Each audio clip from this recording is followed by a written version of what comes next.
Cineteca Perdida es un podcast de producción independiente, por ello te invitamos a seguirnos en Instagram, Twitter y Facebook, donde nos encuentras en todas ellas como @Cineteca Perdida. Y si no te quieres perder ningún episodio estreno, suscríbete en tu plataforma de podcast favorita.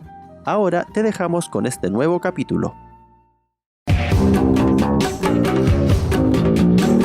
Buenas, ¿qué tal? Bienvenidos y bienvenidas a un nuevo capítulo de Cineteca Perdida. Mi nombre es Héctor Muñoz y hoy día me encuentro acompañado por el señor Esteban de la Vil. ¿Qué tal, Esteban? ¿Cómo estáis? Impecable, Héctor, después de ver este clasicazo. Muy bien, muy bien. Hoy día vamos a entrar precisamente en un clásico, nada más y nada menos que Rosemary Baby, el bebé de Rosemary del señor Roman Polanski, del año 1968. Nuestro querido amigo Esteban nos va a presentar una pequeña sinopsis para introducir, ¿cierto?, a este peliculón. Rosemary se muda a un departamento en Nueva York junto a su esposo Guy, con la esperanza de que su carrera como actor despegue y también formar una familia.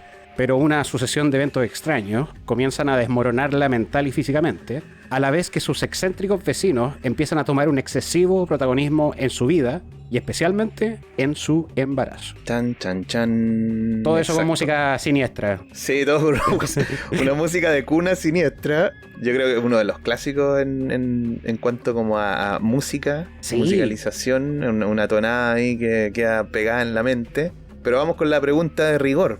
¿Cuál es tu relación con la película? ¿La habíais visto antes? Es de estas películas que son clásicos, que son más viejos que yo, o sea, es del 68 y yo solamente un poco menos rancio. Claro, es de estas películas clásicas que nunca vi como porque me nació y que ya cuando ya era más viejo y que sé yo, habría tenido 25 y estaba en la de descubrir estas joyas previas, dije ya, esta es la película de la que todos han hablado.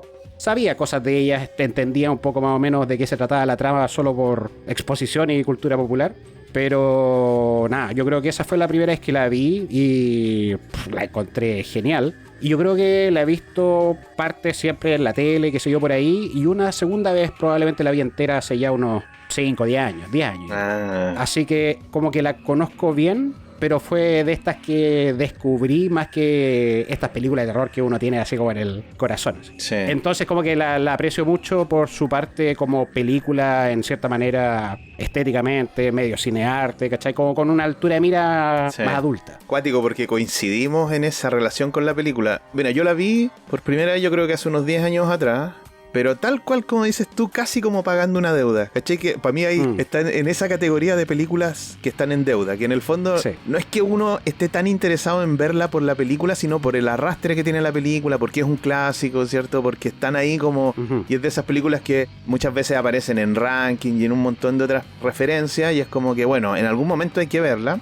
Y eso me pasó a mí. La verdad es que en algún momento dije, bueno, tal cual como comentaste tú, una película que hay que ver, el bebé de Rosemary, un clásico del cine de terror, etcétera, etcétera. Y bueno, la vi. Me pareció una muy buena película y de hecho ahora es la segunda vez que la veo. No la había visto nunca más. Me acordaba de gran parte de la película, pero hay un montón de detalles, por supuesto, que no me recordaba para nada. Así que los fui descubriendo ahora como para el podcast. Y sí, yo creo que la película tiene mucho. Tengo no sé si un sentimiento encontrado, pero la película ¿Ya? es una película difícil de clasificar según yo, porque claro que entra dentro de la categoría del terror, pero no es una película de terror como la que probablemente hoy día estemos tan acostumbrados a ver. Más psicológico quizás. Sí, tiene como varios recovecos ahí como para ir jugando. Lo que sí tiene, y yo creo que aquí vamos a coincidir, tiene una de las peores traducciones de títulos. Siempre nos hemos reído de los títulos acá, porque no lo dije al principio, pero en España se llamó La Semilla del Diablo. Spoiler. Claro, o sea, como cuando tiráis un spoiler en el título quiere decir que lo hiciste muy mal. Pues alguien tiene que haber echado en esa agencia, ¿cierto? Porque Es como esa famosa película de Bruce Willis. Bruce Willis es un fantasma. claro, porque además en este caso, mira, ni siquiera es que no respete el espíritu del título original, que es lo que generalmente pasa con estas traducciones, sino que además es este spoiler ridículo. O sea, no puedes ponerle La Semilla del Diablo si precisamente eso es lo que se te va revelando en la película. Exacto. Yo creo que la película va dando indicios de todas maneras, ¿eh? Como que te va mostrando ciertas cosas que las vamos a ir conversando ahora, pero de todas maneras no es necesario ponerlo de forma tan evidente en el título. De hecho, No. cuando uno piensa en el título de la película, El bebé de Rosemary, es un título súper neutro, pues, ¿cachai? Es súper descriptivo, es decir, a veces a uno se le olvidan este tipo de cuestiones, pero hay que pensar que estamos hablando de otra época, estamos hablando de finales de los años 60, cuando igual era mucho más común ver una película sin tener mayor info, ¿cachai? O sea, imagínate, en los años 60 tú ibas a ver una película, por supuesto, nosotros no estábamos, pero uno puede imaginarlo, nosotros somos de los 80 y alguna referencia más o menos cercana tenemos de eso, pero tú ibas a ver una película en los años 60, 70, y por supuesto que te sabías el nombre de la película. Y sería. Claro, te podrías quizás conocer al director, de repente algún actor famoso, y si es que tenías como alguna noción del género, pero de ahí nada más. Entonces, no es como hoy, ¿cachai? Que cuando vemos una película, nosotros se nos puede ir la vida buscando info, crítica, resúmenes, análisis. Estamos en un podcast de cine. Entonces, en algún momento los títulos también fueron súper importantes por lo que te decían, pero así también por lo que no te decían, ¿cachai? Y definitivamente La Semilla del Diablo es un muy mal título. Además que era tan evidente la traducción. Si se llama Rosemary Baby, ponele el bebé de Rosemary, no, pues basta, se acabó, para que vaya a trabajar de más. Se me ocurren dos cosas. Por un lado, me pasó el rollo de que el tipo que tenía que escribir el nombre español le dijeron simplemente que se trataba de la película. No, una tipa que unos vecinos son medios turbios y la hacen que tenga el hijo del diablo. Título hecho y hecho, pero no tiene idea que esa es la última escena de la película. De eso no se trata el grueso. Con esta la hago, dijo. Y bueno, y por otro lado, estamos hablando de los 60, 70, igual puede que haya una buena cuota de sensacionalismo ahí, porque ya cuando yo era chico, que una película se llame La Semilla del Diablo, llamaba mucho la atención, porque nuestro pasado bien religioso y bueno para escandalizarse. Yo creo que hay algo de marketing en eso. Entonces, claro, La Semilla del Diablo es mucho menos ambiguo que el bebé Rosemary cuando te dice, oye, aquí hay morbo, o aquí hay algo turbio. Bien spoileriento, pero conciso. Aun cuando el título sea un spoiler, la verdad es que el tratamiento de la película es bien especial. Por eso te decía que yo tengo esta dificultad, o se me hace como un poco complejo la clasificación de la película, ¿cachai? Además porque tengo la sensación, no sé si a ti te pasa, pero yo tengo la sensación de que el terror debe ser uno de los géneros más eclécticos. Es muy amplio el terror, porque tú tenés películas desde fantasmas, zombies, ¿cachai? Slasher, tienes películas de terror psicológico, cualquier cosa que tenga como alguna connotación sobrenatural ya podría entrar dentro del terror. Cubre harto. Cubre demasiado. Yo encuentro que es demasiado. Entonces pones dentro del mismo saco a películas que a veces son muy distintas. En este caso, claro, estamos hablando de una película de terror. Estamos hablando de una de las mejores películas de terror, de hecho. De las mejores catalogadas por crítica y la gente. Como favorita. Entonces, ¿será terror a secas? ¿Habrá que ponerle algún apellido? Para mí es una película mucho más cercana, por ejemplo, a La Profecía que al Conjuro, por ejemplo. Claro. Si yo tuviera que jugarme así, no digo que este sea el género preciso, y para que andar con cosas, las que más difíciles calificar el género muchas veces son las mejores. Yo diría que este es como terror psicológico con algo medio psicodélico, porque como que la psicodelia es una parte importante de la película, no solamente en lo explícito, como escenas psicodélicas, como la escena en la que drogan a Rosemary y la violan colectivamente, porque para que andar con weas, eso pasa, sino también como esta sensación de que algo no está bien constante, como que añade mucho a esta premisa de paranoia que es súper importante en la película. Es como psicodélica también en que los personajes son un poco extraños, en que las situaciones que ocurren son un poco extrañas, y encuentro que por ahí va el fuerte de la película, ya que tiene todo esto que se siente como incómodo, pasando en un contexto que es súper aterrizado, que es como una pareja que simplemente van a vivir sus sueños a Nueva York,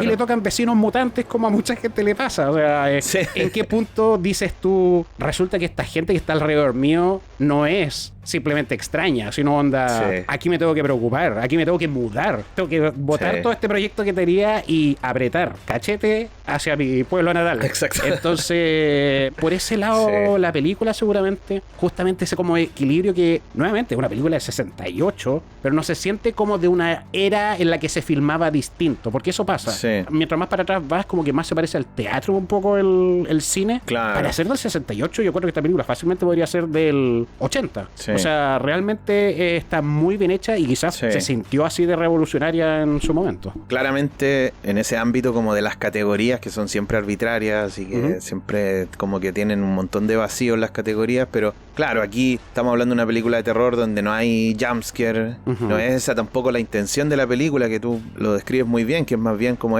halo de misterio, e incluso yo creo que por momentos la película se vuelve un drama, pero también tiene estos elementos que tienen que ver con lo psicológico, como decís tú, como que es una película en la que uno va entrando en una especie de caída, ¿cierto? Hacia como zonas muy oscuras también del personaje principal, que es Rosemary. Además, por supuesto, lo que pasa con los personajes que la rodean. Pero también yo me hacía la pregunta mientras la veía, tú algo dijiste ahora, que ¿cómo se vería una película así en estos tiempos? ¿Cómo le presentas una película así a un, no sé, a un joven de 20, 25 años, ¿cachai? Un nativo digital, que ha tenido acceso a tantos estímulos, a tanta información, que ha visto tantas películas de terror, que no olvidemos que el terror debe ser uno de los géneros más rentables, además, porque a la gente le gusta mucho ir al cine a ver películas de este género, po. Frente a eso, yo tengo la sensación de que, no sé si a los jóvenes de hoy día, por ejemplo, les gustará una película con el tono de El bebé de Rosemary. Sí. Porque tengo la sensación de que, claro, tienen tanto acceso a tantas películas hoy día de terror, el terror está tan en boga, que no sé si tendrá como ese carácter que alguna vez tuvo, porque efectivamente es una película de culto, efectivamente es una de las mejores películas de terror de la historia, pero juega con elementos que no sé si estamos todos acostumbrados a verla así. Entonces como que por ahí me generaba un cierto ruido la película cuando yo pensaba cómo trasladar El bebé de Rosemary a las películas de hoy.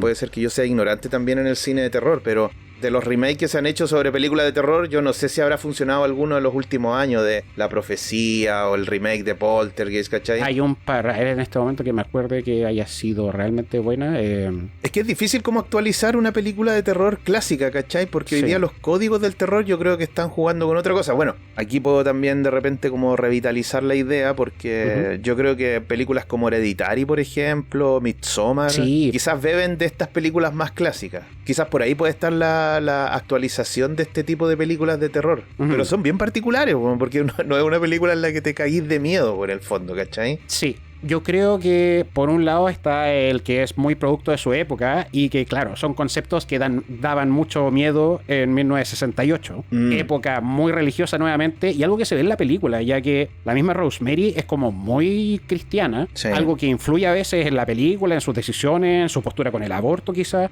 Y bueno, estaba hablando del satanismo. O sea, cuando yo era chico todavía había como esta paranoia con el satanismo que me parece hasta graciosa ahora, porque en cultura popular el satanismo como que pasó a ser algo entre gracioso y como pintoresco, pero el cristianismo se ha caído bastante, podríamos decir. O sea, hay muchas películas hoy día sobre los lados oscuros de religiones tradicionales que en su momento de haber sido, no hables de eso. O sea, ¿cuántos papás le deben haber prohibido a sus hijos que vayan a ver esa película? Entonces, claro, eran miedos quizás muy de la época, mezclado con temáticas que eran desagradables quizás de la época, como excesivo machismo, esta búsqueda de la fama, etcétera, etcétera.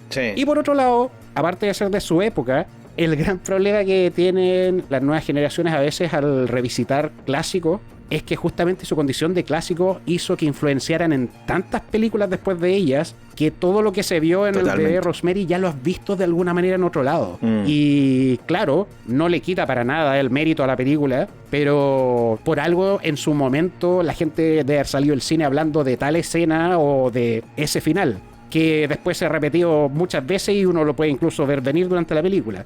Ahí es cuando uno tiene que hacer como una paz con uno mismo cuando está viendo un clásico y decir, no la voy a ver con la expectativa de una película nueva, la voy a ver y voy a sacarle un poco el rollo de que viene alrededor de la película. Y eso por lo menos me pasa a mí con este cine que es previo a mi infancia y que inevitablemente puede sentirse, no tiene la novedad que va a tener gratis una película de ahora. Claro. Mientras más antigua, más hay que hacer ese ejercicio de cuántas películas se han basado en esto y dónde he visto todas estas cosas antes. Claro. Pero aún así ver esa escena y decir, bueno, no puedo creer que en el 68 se atrevieron a hacer esa wea. Porque yo creo que se lo merece. Sí, es una película más lenta quizás que la mayoría de los clásicos de terror, pero es la gracia. Es una película que quema lento, que te mantiene tenso y que se siente un poco eterna, como se debe haber sentido quizás el embarazo de Rosemary. Me sumo plenamente a lo que acabas de decir, y de hecho voy a rescatar un pedacito de lo que de lo que acabáis de comentar, que es esta idea del satanismo. Porque tenemos también tanta película de terror, tanta película dentro de este género, con todo lo amplio que estábamos diciendo, pero sí me parece clave que yo, por lo menos hoy día, echo de menos en este cine el tópico del diablo, sí, de Satanás, ¿cachai? Que es como una figura icónica es la figura icónica del mal. Claro, para el mundo occidental, por lo menos. Por supuesto. No hay un mayor villano. No, pues entonces yo no sé si mi conocimiento también del cine de terror puede ser medio limitado y me está jugando una mala pasada, pero yo tengo la sensación de que no se han vuelto a tocar estos tópicos como lo hizo, por ejemplo, esta película o como lo hizo La Profecía. Porque, claro, nuestra cultura occidental judeo-cristiana, Satanás es la figura más importante, el epítome del mal, ¿cachai? Entonces pensaba mientras la veía ahora, decía, oh, qué genial sería que un director Nobel, ¿cachai? Algún director de estos directores nuevos que están apareciendo en el cine de terror se atreviera también como a retomar un tópico tan relevante, ¿cachai? Porque claro, hoy día las películas de terror nos están hablando mucho de fantasmas, ¿cachai? Bueno, los zombies siempre han sido un tópico también muy trabajado, qué sé yo, pero no hemos vuelto como a ver una película tan icónica con respecto a esta figura emblemática del mal para nosotros como es el diablo. Entonces como que lo echo de menos a Don Sata. Don Sata, el caballero, el patacabra. ¿Sabéis que sí? Onda, sí. Mira, películas recientes que se me ocurran que hicieron como un buen uso de satanismo o similares. Para mí, por ejemplo, The Witch fue muy buena en este aspecto y encuentro que tiene bastante de como eso del bebé Rosemary, que tienes como este mini final donde ves, ya aquí está la asociación con el lado satánico de la película, o turbio por decirlo, claro, pero después de ir preparándote eternamente para ese encuentro, así como, y encuentro que eso quizás es algo que comparten en común ambas películas, en que guardan justamente este link con Satanás hasta el final. Es el premio después de ver lo tormentoso que es todo lo que se relaciona con Satanás. Y esa quizás es la mejor manera de meter miedo con respecto a una figura que ya simplemente no nos va a dar miedo, tanto por sobreexposición como porque no somos ultra religiosos en general. Sí. No me había acordado en realidad de The Witch. Tienes toda la razón que ahí aparece también la figura. Claro, la película se llama The Witch. Estamos hablando de brujas, pero en un momento, claro, cobra relevancia esta figura también del maligno. Del maligno. De todas maneras, claro, me parece interesante el planteamiento de una película como El bebé de Rosemary, en el sentido también de que yo creo que deja instalada la posibilidad de jugar con otros códigos en el terror y que por eso quizás hoy día también la podemos traer a colación vinculándola con algunas cuestiones de lo que se está haciendo hoy día en el terror contemporáneo, ¿cachai? Como estas películas más bien atmosféricas, más que necesariamente estas películas de jumpscare y que, claro, te hacen pegar un salto en el cine y que son muy entretenidas además. Sí, no tiene nada de malo, pero esto es más elaborado quizás. Claro, estamos en la búsqueda probablemente de una sustancia distinta en términos como narrativos, pero sí. Oye, vamos como hablando de a poquito como de la trama, ¿cierto? De esta mujer, como contabas tú en la sinopsis, que llega a este nuevo departamento. Bueno, se va encontrando con cuestiones muy extrañas. Hay personajes muy raros. Yo creo que es muy interesante lo que dijiste tú en esta idea como de lo psicodélico, en el sentido de que los personajes están como revestidos de unas personalidades bien particulares y que hace que todo lo que está pasando efectivamente sea sospechoso, po. Sí. Es sospechoso para ella, ¿cierto? Para nuestra querida Rosemary, pero también es sospechoso para nosotros, porque en la medida que va avanzando la película, por supuesto la película te va diciendo muchas cosas de lo que está ocurriendo en torno a esta mujer, pero de a poco como que la cosa se va poniendo cada vez más turbia, más compleja, y sobre todo porque hay un rollo con la maternidad y un montón de otras cuestiones ahí que no son fáciles de tratar tampoco desde ese lado. Y se logra hacer muy bien. Por ejemplo, este tema de maternidad, el tema del embarazo, el tema del parto mismo, por decirlo así, va muy de la mano con la gente que está rodeando ese proceso. Y gran parte de la película se trata de tener a Rosemary pasando por todo esto, pero sin ni un apoyo o incluso perdiendo los pocos apoyos que tiene. Sí. Por un lado tiene a este tipo Hutch.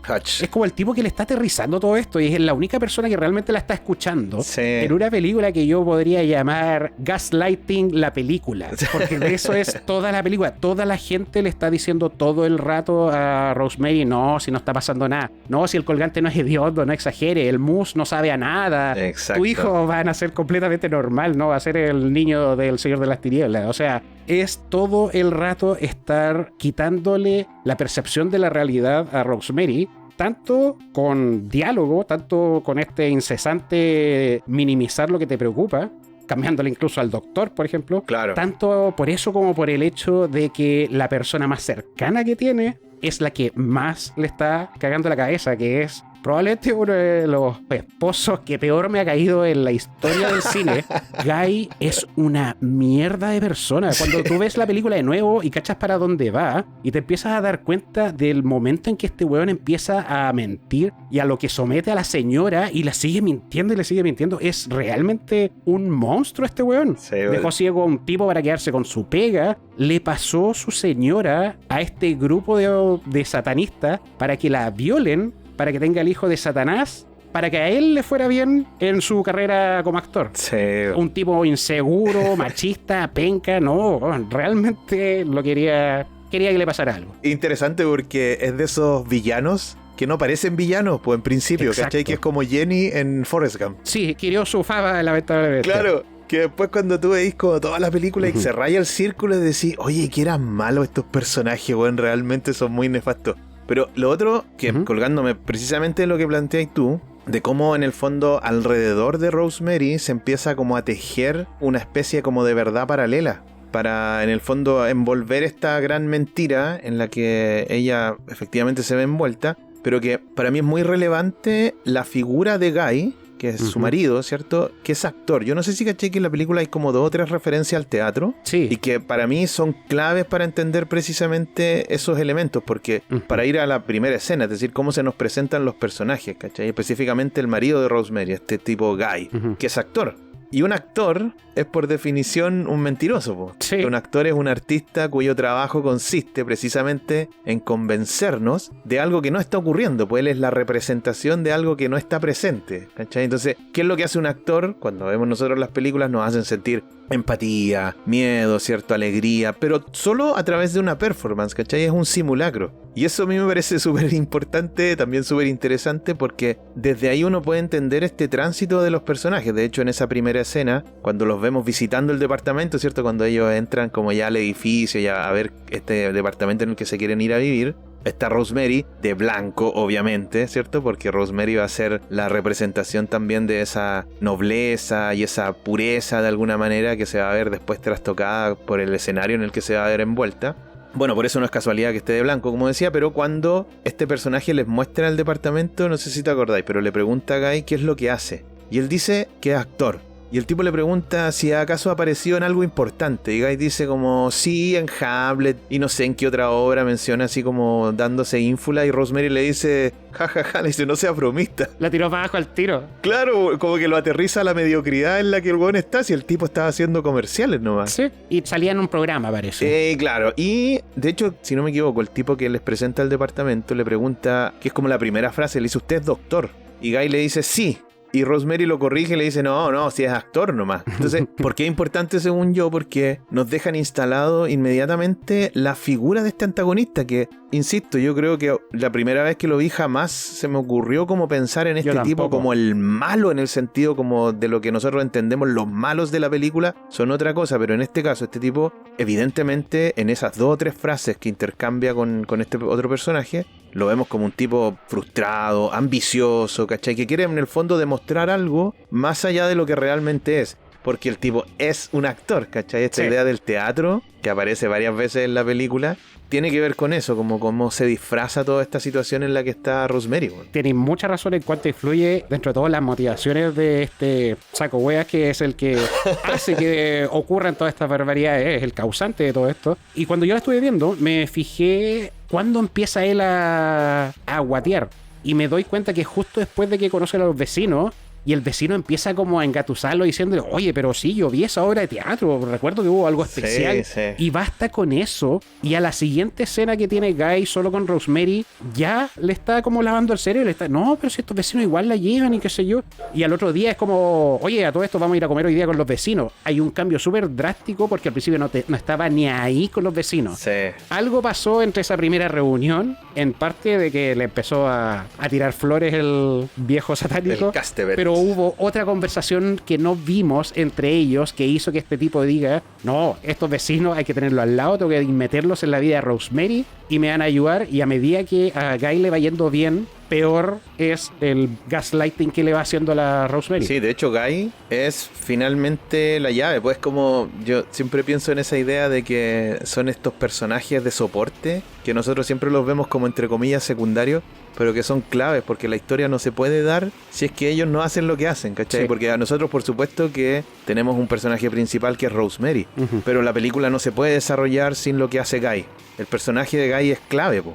Es la llave para abrir este camino hacia la oscuridad donde se va a dirigir Rosemary, ¿cachai? Rosemary en el fondo no hace nada, ella digamos la van llevando hacia allá, porque lo que se nos da a entender de alguna manera es que este tipo Guy, en esa ambición que tiene y como está sumido en esta mediocridad, no tiene, digamos, el éxito de actor que quisiera tener, termina por vender, no sé si su alma propiamente al diablo, pero sí al menos vende el vientre de su mujer a cambio de esta fama actoral que se le estaba haciendo tan esquiva. Sí. Yo tengo una duda, te la voy a plantear porque no sé si yo entendí, o sea, creo que hay dos posibilidades, porque, a ver, cuando ellos llegan a este nuevo departamento, en un momento dije, esto estaba todo planificado. Como que antes de que nosotros entremos a la película ya está todo pensado para que se produzca, porque de alguna manera Guy tiene una actitud, no sé si te acuerdas del principio, pero hay una actitud bien sospechosa y extraña en Guy. Con la gente, con el ascensorista, cuando entra hay un maestro trabajando y como que hay unas miradas medio sospechosas, cruza unas miradas también mientras está revisando el departamento con el tipo que le está mostrando el departamento. Entonces, en un momento yo dije, oye, ¿no será que este tipo efectivamente tiene todo cocinado de antes y estaba destinado a llegar a este lugar?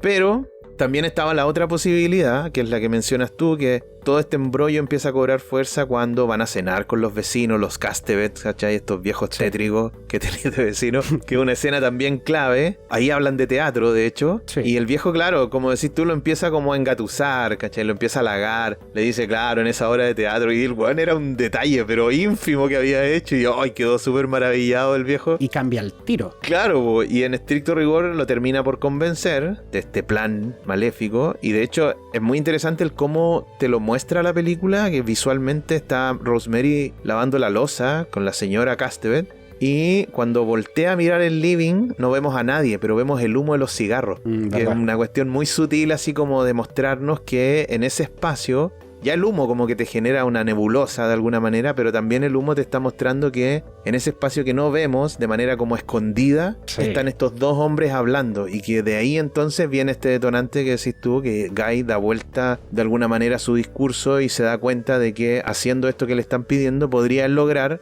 lo que quiere, o sea, de una forma por supuesto súper egoísta. Me da la impresión, claro, que Guy no sabe nada de esto y en el momento de quiebre es encontrarse con los Cassavet y algo pasa ahí.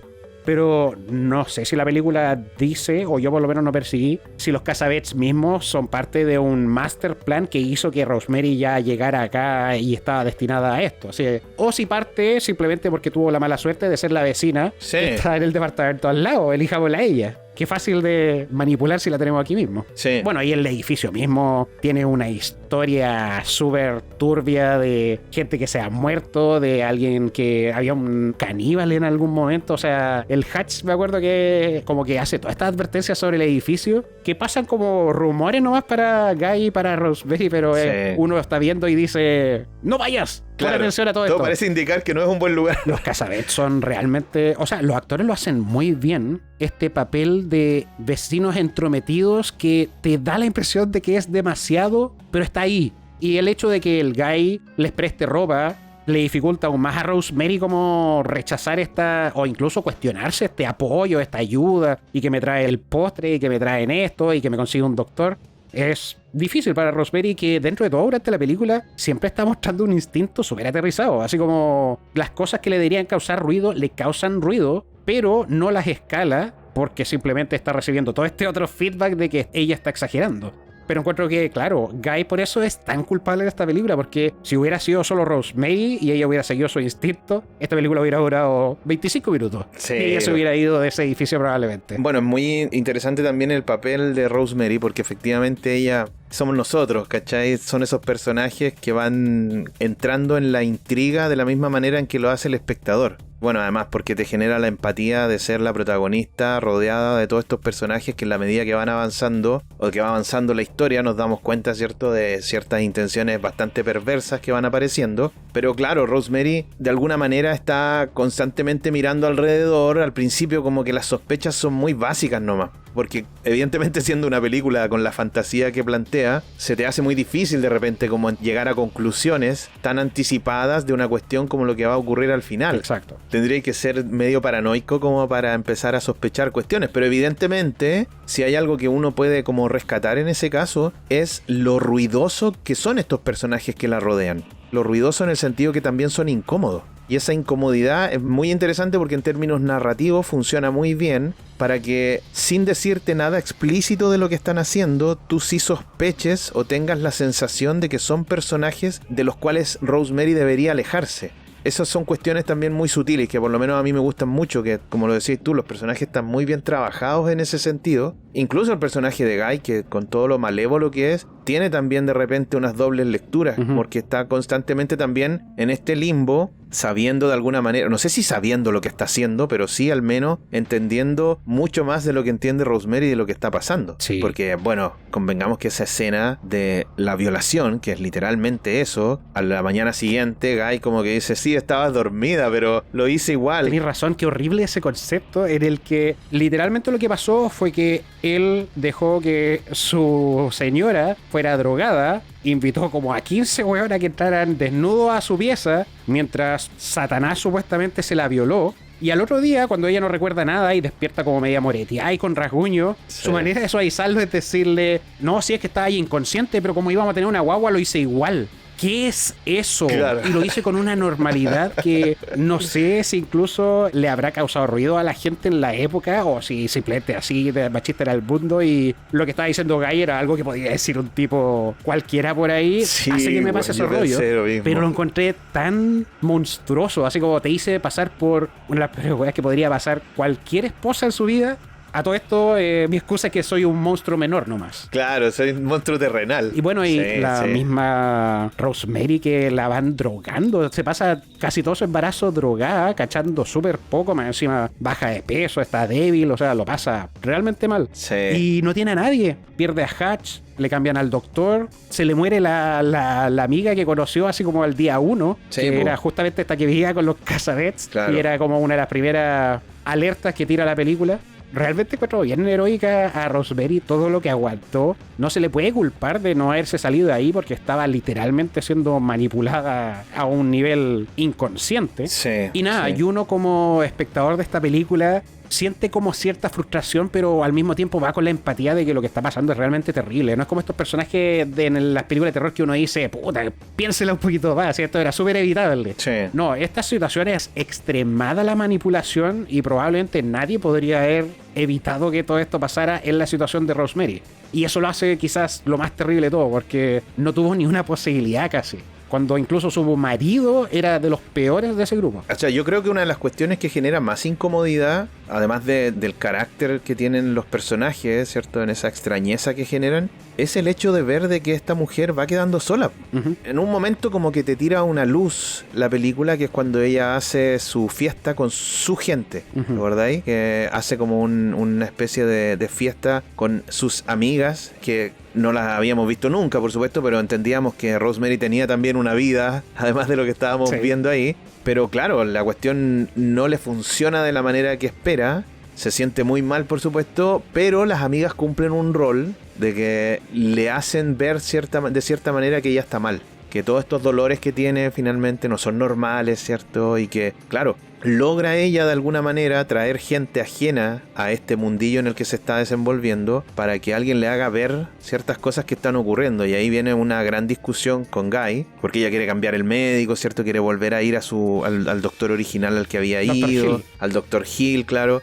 Y mágicamente se le pasan los dolores esa noche. ¿Verdad? Y Sí. ahí como que, pum, baja un poquito entonces la ansiedad de lo que le estaba pasando y la historia entonces ya toma un rumbo un poquito más directo, ya sin esa vorágine, ¿cierto?, de lo que le estaba ocurriendo en su embarazo, sino que ya empieza ya a pensar finalmente en ser mamá, Sí. que era lo que hasta ese momento no estaba pudiendo pasar, porque estaba en esta situación de que en cualquier momento esos dolores, ¿cierto?, que dan la sensación de que puede perder la guagua, qué sé yo, todos esos elementos que son también terribles en este caso para una mamá primeriza, etcétera, etcétera. Ahí me parece a mí también que hay un elemento clave, que tú lo mencionaste igual, que es esta reflexión que la película plantea. Yo siempre pienso en esto como, no sé si son tan explícitas las películas, o no sé incluso si los directores efectivamente lo quieran hacer o no, pero claro, hoy día, al menos a la luz de lo que nosotros podemos ver en nuestro tiempo contemporáneo, hay una reflexión sobre la violencia hacia la mujer, ¿cachai? Hay una reflexión también acerca del rol de la maternidad. No nos olvidemos que hoy día, en pleno siglo XXI, nosotros estamos como accediendo a ciertos discursos que están cuestionando de alguna manera la maternidad. Pero estamos hablando de los años 60. Sí, o sea, ultra tradicional. Claro. De todas maneras, la película está en un contexto de los años 60. Los años 60 son esta época de la contracultura. El movimiento feminista sí tuvo bastante fuerza en los años 60. Aparece todo el tema de los anticonceptivos, que era toda una discusión no médica, sino que era más bien una discusión moral, ¿cierto? Como muchas de las discusiones que hoy día también nosotros vemos. Entonces la película viene también como a posicionarse en ese ámbito y claro, nosotros estamos viendo una película súper fantasiosa, con la figura del diablo y todo lo que tú quieras, pero lo que está ocurriendo en torno a Rosemary, yo diría que es muchísimo más real de lo que pudiésemos pensar. Por supuesto que se nos olvida de alguna manera porque estamos pensando en que está esta figura maligna detrás de todo esto, pero la verdad es que la sociedad puede ser bastante perversa y bastante maligna con respecto a una mujer, la posibilidad de ser madre, la obligación de muchas mujeres de ser madre. O sea, yo creo que esa es una cuestión que no podemos nosotros soslayar, ¿cierto? Porque es así, pero además, claro, todas las presiones externas sobre la maternidad y sobre lo que significa eso y lo violento que puede ser también el ser madre y el ser obligada a ser madre. Y bueno, en el fondo si uno extrapola la película como a esas temáticas, la película cobra también toda una fuerza bastante más grande de la que solamente un clásico del cine del terror. 100%, o sea, estamos hablando de... Al otro año era Woodstock, o sea, es pleno quiebre con el tema moralidad, sexualidad, libertad de la mujer. Esta película está justo ahí en un vértice y yo creo que por eso hay mucha temática que tiene que ver con la materia, con esta prisión de lo que en este caso el grupo satánico se podría ver simplemente como la sociedad y lo que la sociedad espera que hagas tú con tu marido, con tu embarazo, con tu carrera, con el fin último que es que tengas un hijo. En este caso el hijo de Satanás, así que obviamente hay un interés especial, pero se puede tomar un poco también el paralelo de simplemente tú naciste para ser madre, así como que esa es tu prioridad. Sí. Y más encima bajo un contexto de que mientras que tu marido esté bien y se le estén dando las cosas, tú aguanta. Exacto. Porque incluso si la película le quita a Satanás, voy a hacer un paralelo ridículo, pero imagínate esto. Dale. Ni siquiera Satanás, y esto no es una película de terror, son neonazis y quieren tener a un hijo de Hitler o a un tipo completamente blanco. Claro. Le cambiáis eso y la película es igual de maligna, igual todo lo que le hacen a Rosemary es horrible y no necesariamente la parte sobrenatural de la película. Nada, me parece que Rosemary dentro de todo tenía todas las de perder. Incluso si ella no era como, no sé, esta persona que no se daba cuenta de nada y que simplemente le pasó por encima. Pero igual había conductas que se notan de la época que quizás, no sé si son tiradas con naturalidad por el año en que salió la película o si están ahí para que uno se cuestione, pero la misma Rosemary, por ejemplo, defiende a Guy por una buena parte de la película con cosas como, ya, pero si no importa, si usted sabe cómo son los actores, son un poco egocéntricos, tienen como una personalidad, así como que da lo mismo que me esté tratando como las weas, da lo mismo que no me esté escuchando, da lo mismo que esté haciendo lo que él quiere. Esto es una cosa un poco de los hombres y los actores especialmente. Entonces hay mucho de eso y yo creo que hay un buen nivel que es intencional y hay un cierto nivel que simplemente que es propio de estar viendo una película de los 60 en la que simplemente se le ponía menos cuidado a la injusticia que les pasaban a las mujeres. Y todavía pasa, por supuesto, no voy a decir que ya no pasa. Pero yéndose para atrás en las décadas, uno puede ir viendo cómo va empeorando la cosa, especialmente al estar viendo contextos como este, ultra tradicionalistas, religiosos, por ejemplo, o similares. Y pongamos el dedo en la llaga, porque todo esto que estamos diciendo, y como la película nos invita a esta reflexión, en una película de Don Funas, Sí, pues el señor Roman Polanski. Que es notable porque la película es... Bueno, esta es la primera película de Roman Polanski en su etapa norteamericana.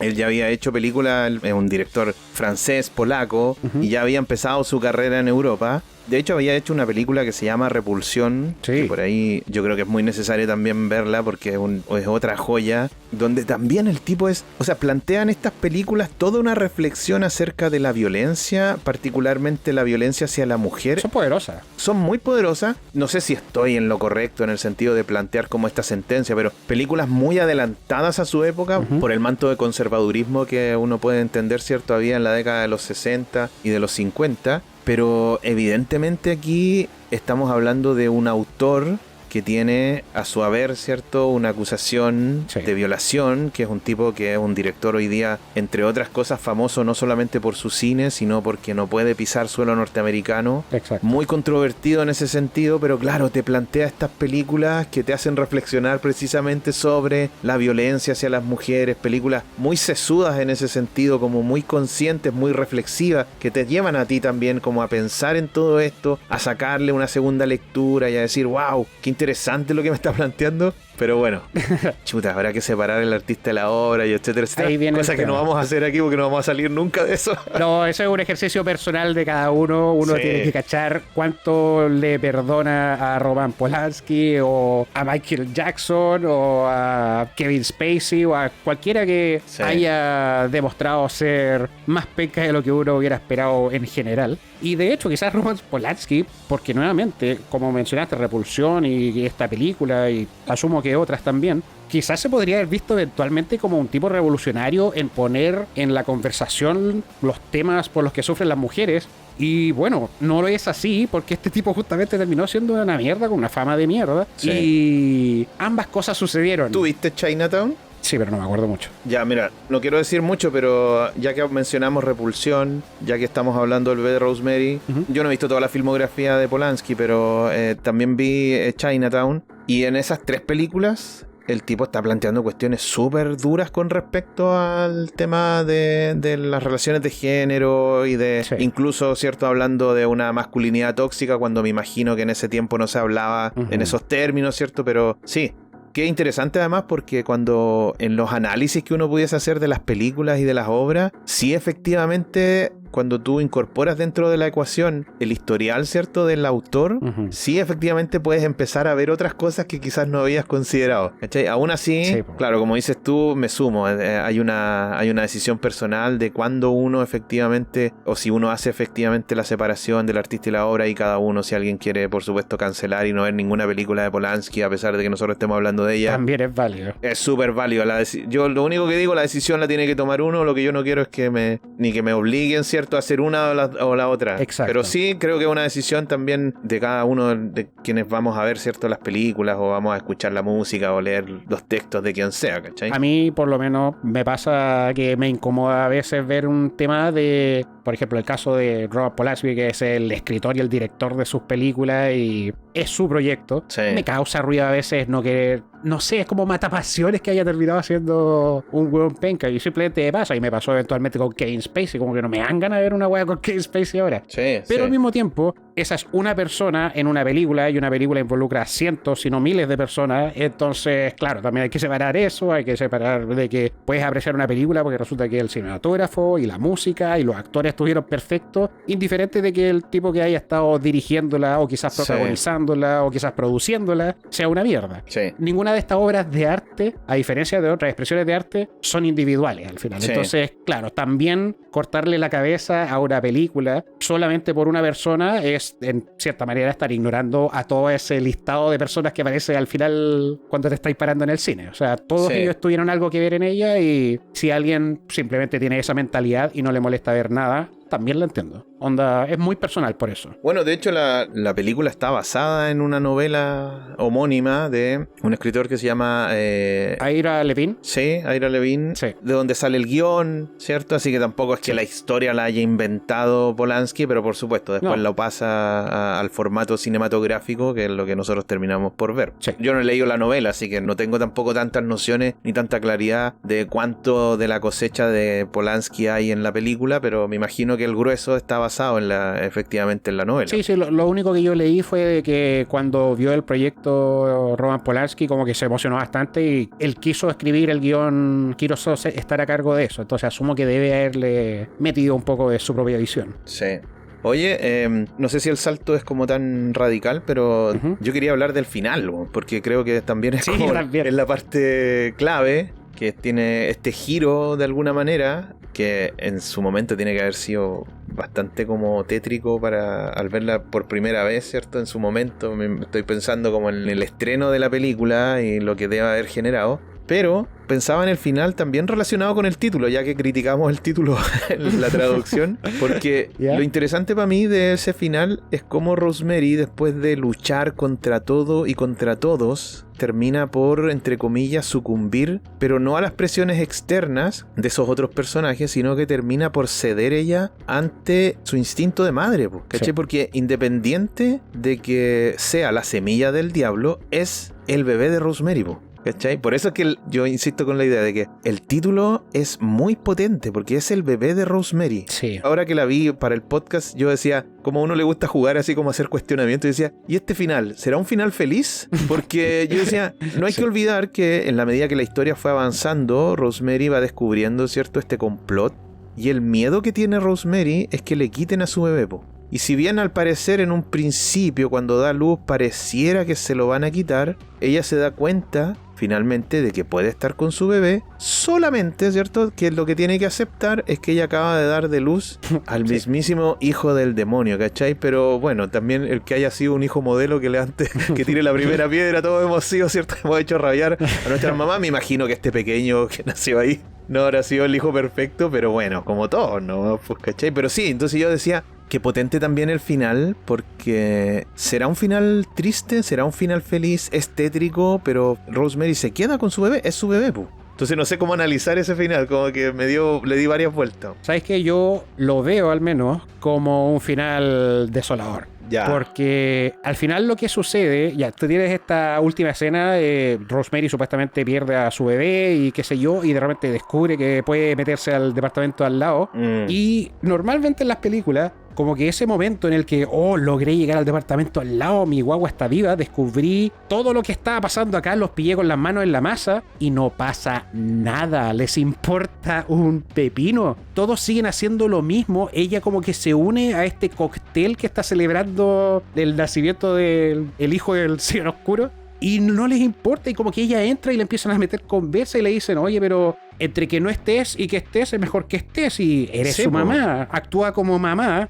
Y ella empieza, dentro de todo, no sabemos qué porcentaje es ya simplemente entregarse y cuánto es este instinto maternal que se apodera de ella después de ver a la guagua, que al principio le causa espanto porque, no sé, creo que los ojos eran distintos, no me acuerdo bien, pero... ¿Qué le hicieron a sus ojos? Dice ella. Sí, y claro, la primera impresión es que es esto, pero eventualmente, filo, es mi hijo y se mete en eso. Sí. Y eso para mí es Rosemary perdiendo finalmente en una batalla que nunca tuvo ni una oportunidad. El que ella se enterara que esto estaba pasando y haber descubierto que estaba el departamento y haber descubierto a su hijo vivo, normalmente significa aquí viene el giro y empiezan a darse las cosas para esa protagonista. Y no pasa para nada. Nunca tuvo una oportunidad. Y eso es lo que demuestra el final de la película. Sí. Si tenemos que extrapolar, no sé, me imagino que si Rosemary se vuelve en algún momento un problema para ellos, simplemente se van a deshacer de ella porque ya tienen a la guagua. Como que del momento que nació, ellos se relajaron, así como que ya ganamos. Esa es la sensación que me da cuando entra a esa habitación. Sí. Entra a la habitación de los que ganaron y que ya no hay cómo derrumbarlos, ya la hicieron. Y por eso lo encuentro dentro de todo más triste que otra cosa. Yeah. Porque al final ella está... Claro, qué bueno que tiene a su bebé y todo, no tenemos idea para dónde va eso en particular, pero ella está entregándose al sistema que simplemente la doblegó e hizo con ella lo que quiso y ganó. Sí. No, yo lo planteaba solamente como un cuestionamiento. Ahora, como tú ya planteaste tu posición, yo para darle enjundia a esto me voy a quedar con la otra. Yo voy a decir que fue un final relativamente feliz, que a pesar de todo lo que le había pasado a Rosemary, claro, ella quería ser mamá. Sí. Lo que pasa es que después, todo lo que va ocurriendo en su entorno hace que todo esto sea muchísimo más turbio, pero su intención era ser mamá, lo habla con su marido, ¿cierto? Guy, independiente de las intenciones que tenga Guy, pero ellos sí querían ser papá. Y claro, en la escena final, la guagua está llorando, ¿cierto? Este bebé llora, y se acerca otra mujer, de las tantas que andaba por ahí dando vueltas, y como que lo va a tratar de calmar, y Rosemary como que dice, la sensación que queda es como, ¿sabes qué? Sal de ahí porque esa guagua es mía. Ese es mi bebé, yo me voy a preocupar de él. Y ahí entonces como que viene esta sensación que yo la planteo nomás como para jugar con las discusiones, de decir, chuta, capaz que efectivamente aquí estamos viendo a esta mujer que asume esta maternidad, ¿cierto? Con cierto nivel de resignación, pero tiene a su hijo, ¿cachai? Fue mamá, que era lo que esperaba. Bueno, solamente un poco para jugar con eso. No sé si quedarán algunas cosas, bueno, quedan muchas cosas en el tintero. Me estaba acordando de como de las maldiciones también, lo típico de las películas de terror, que te cuentan después que pasaron muchas cosas. Bueno, sí. Hay que mencionar también la situación de Roman Polanski, ¿cierto? Que viene en esta otra arista. Él ya es la víctima en el sentido de que es víctima de la familia Manson, ¿cierto? Que asesinan a su mujer, que echaron Tate, sí. Que algunos lo conectan con esta película, otros lo conectan en estas maldiciones, buscándole esa quinta pata al gato a veces, pero sí. Se entiende. El edificio donde filman la película, donde está ambientada, el edificio donde muere John Lennon, también está como marcado por eso. Según cuentan, en ese edificio, en la vida real, ¿cierto? No en la película, alguien también hacía rituales de distinta índole. Entonces, claro, yo no soy tan amigo como de todas esas historias. No sé si terminan por ser muchas veces casualidades nomás y alimentan un poquito el morbo en torno a las películas de terror, como lo hemos visto en muchas pero más. Igual es entretenido en cierta manera. Sí, le da como enjundia también a esta historia, porque lo hemos escuchado sobre El Exorcista, lo hemos escuchado sobre Poltergeist, hemos escuchado historias como paralelas a las películas en muchos casos. Como que tienen su fama media sobrenatural o qué sé yo. Sí, aparte de Roman Polanski, que le hemos tirado su par de piedrazos, quería mencionar un paralelo de Mia Farrow con Rosemary, guardando las proporciones, en que ya pues Mia Farrow tenía 21 años cuando hizo el bebé Rosemary, y como que se estaba haciendo famosa en una serie de televisión y qué sé yo, y se había casado con Frank Sinatra. Frank Sinatra ya como en 50, 60 años, no tengo 50 años, póngame, de haber tenido. Y nada, era como estos matrimonios probablemente muy de sensacionalista y tabloide y la fama y los ricos y famosos. La prensa rosa. Sí, y resulta que la película Rosemary Baby se alargó y Frank Sinatra se enojó porque él no quería que Mia Farrow siguiera actuando y de hecho se lo había exigido. Le dijo, nosotros nos vamos a casar y tú no actúas más. Se queda en la casa, le dijo. Exacto. Y más encima no pasó eso, ya que se alargó la pega y tuvo que quedarse más tiempo y le pidió el divorcio por trabajar. Qué mejor paralelo entre lo que hemos hablado de esta película y la vida real, de que, bueno, cacha el nivel de propiedad con el que se siente Mr. Frank Sinatra, así como ya no hay a trabajar más, trabajaste, nos separamos y se acabó. ¿Qué es eso? Exacto. Nuevamente, un muy buen ejemplo de la cultura de la época, porque eso debe haber sido ultra normal. No, y además no olvidemos que nuestra actriz principal en este caso, Mia Farrow, termina después casada con el señor. ¿Lo decimos o no lo decimos? No, con Woody Allen, que con suerte he visto un par de películas suyas justamente porque, bueno, no puedo. No, por eso, peor incluso. Es la película de terror de Mia Farrow, ¿cierto? En su relación con Woody Allen y todo lo que pasa después, que eso ya es para otro podcast, para otro análisis. Ese para el próximo podcast amarillista, ese serialista que vamos a hacer con todas las copuchas de las bambalinas de los directores turbios, ¿cierto? Como pueden ser Polanski y Woody Allen. Dos de los más funados, sin ninguna duda. Bueno, indiferente de lo talentosos que sean, funados y se lo ganaron, pues, para que andas con wea. Bueno, vamos ya llegando al final, mi querido Esteban. No sé si quieres como plantear algunas últimas palabras antes de despedirnos. Esa tonada del principio que es como media fantasmal, como esa canción de cuna, que es como estas melodías medias clásicas de horror, claro, que son como medias infantiles de Toro que te descolocan. La canta la Mia Farrow, no tenía idea. Ni siquiera me acordaba de la melodía hasta que empecé a ver la película. No, y la canción aparece al principio y al final nomás, si no me equivoco. Como que no vuelve a aparecer. Pues solamente la intro y el final, y ya queda grabadísima en la cabeza, porque es súper tétrica la canción, ¿no? Tétrica, esa es la weá. Es lúgubre, es como que da un poco de escalofrío. Nada, tremenda película. No sé, espero que con todo eso que hablamos de que tiene sus años y qué sé yo, no estemos desmotivando a nadie a verla. Realmente, para una película de 1968, súper bien parada. Así como que se mantiene muy activa dentro de todo. Hay películas que a veces son demasiado lentas de esa época, pero esta película está constantemente pasando cosas y te mantiene sacando el rollo y te mantiene entretenido. Así que véanla, es un clásico y es de esas cosas que cuando uno ve, entiende un poco mejor el cine simplemente al ver la influencia que tuvo después de que fue el hit. Bueno, me sumo también. Generalmente siempre pienso que la gente que nos escuchó hasta ahora ya debe haber visto la película, pero si por si acaso, ¿cierto? Hay quienes no. Es una película muy necesaria de ver. Yo creo que uno entiende muchas cosas también con respecto a los matices del cine de terror. Sí. Como lo dijimos al principio, es una película que uno puede rastrear en la influencia que tiene en algunas también referencias del cine de terror contemporáneo. Creo que la película tiene mucha tela que cortar. Hemos hablado, ¿cierto?, de toda esta relación con la maternidad, con la violencia incluso hacia la mujer. Creo que es una película que es necesaria de estar revisando constantemente porque no solamente la temática, sino que también la narrativa que tiene apunta a muchas cuestiones y sobre todo porque tiene este tópico de hablar de Satanás, que a mí me parece muy interesante y que lo he hecho tanto de menos.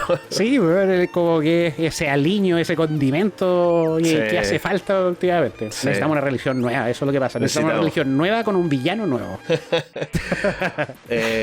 Muchas gracias por escucharnos, síganos y nos veremos entonces, nos escucharemos en un próximo capítulo de Cineteca Perdida. Cuídate, Esteban, que estés bien. Igualmente, que estén bien. Chau, chau.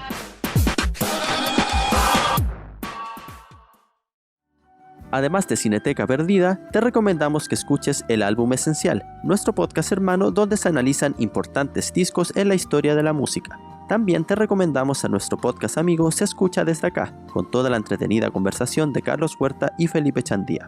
Te esperamos en el próximo episodio.